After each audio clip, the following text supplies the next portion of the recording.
15 لامل له الله څخه بدله وغواړه. کوم شی چې الله تعالی در څخه واخلي بدل به یې هرومرو درکوي، خو دا هله چې ته صبر وکړې او ثواب یې وبولې. چانه چې په دنیا کې سترګې واخیستل شوې او صبر یې پرې وکړ، نو زه به په بدل کې جنت ورکړم. څوک چې په دنیا کې خپل دوست د لاسه ورکړي، زه به په جنت کې د هغه ښه بدله ورکړم. او د چا چې اولاد مړ سو او صبر یې پرې وکړ، الله تعالی به په جنت کې کور ورکوي چې د بیت الحمد په نامه به نومول شوی وي.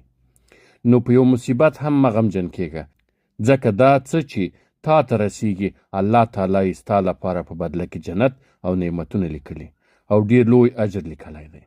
بېشکه د الله تعالی نیک بندګان چې په دنیا کې ډول ډول سختي او ستونزې ګاللې وي، په قیامت کې به ورته ویل کېږي سلام علیکم بما صبرتم فنعم عقبى الدار.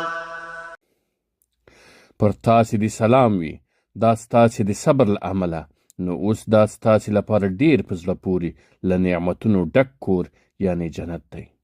پر موږ لازمه ده چې د مصیبت او غم په بدل کې د هغې د ثواب او بدلې تمه وکړو او هیله مو دا وي چې الله تعالی به موږ ته ترې غوره راکوي.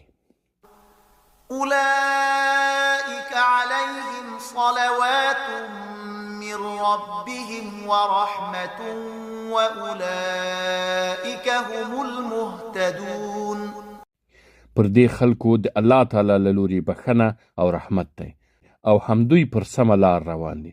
هغو خلکو ته زیری او مبارکي ده چې پر مصیبتونو او غمونو اخته وي. که دوی صبر وکړي، الله تعالی به ورته په جنت کې ډېر ښکلی کور ورکوي. تاسې باور وکړئ چې د دنیا ډېر لږ او لنډ ژوند دی. د دې دنیا خزانې سپکې دي او آخرت غوره او تلپاتی دی. نو څوک چې دلته له مصیبتونو او غمونو سره مخ سو، دا ورته د قیامت له مصیبتونو څخه امان دی. او څوک چې دلته ستړی سو، په قیامت کې به دمه سي. خو د دنیا عاشقانو خپل زړونه په دنیا پورې تړلي دي.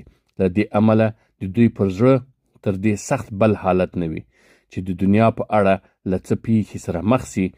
د دوی برخې په دنیا کې دوی ته ورپوره کېږي. راحت یې په دنیا پورې ځانګړی ده، ځکه دوی یوازې همدا دنیا غواړي. له دې امله د دنیا مصیبتونه ورته ستر ښکاري، ځکه دوی خپلې مخې ته ګوري، نو له دې نیمګړې دنیا پرته نور هیڅ نه ویني. ای په غمونو اخته خلکو، له تاسې څخه کوم شی له لاسه نه دی وتلی او تاسې په ګټه کې یاستئ. تاسې ته یو لیک راغلی او په ډېر لطف، نرمي او مینه سره یې دا پیغام درته وړاندې کړی دی چې ستا د مصیبت بدله په دې توګه ده. فضرب بينهم بسور له باب باطنه فيه الرحمة وظاهره من قبله العذاب. بیا به د هغو ترمنځه یو دیوال درول سي چې په هغه کې به یوه دروازه وي. په هغې دروازه کې دننه به رحمت وي او بهر عذاب. یعنې ستا او د نعمتونو ترمنځ د دنیا ژوند یوه پرده ده چې په ښکاره توګه ستا لپاره په دې کې زحمتونه دي، خو په اصل کې دا ستا لپاره نعمتونه دي او هغه نعمتونه چې له الله تعالی سره دي غوره دي، تلپاتې دي، ډېر مبارک دي، ښه تېرېدونکي دي، د لوی شان والا او لوړې مرتبې والا دي.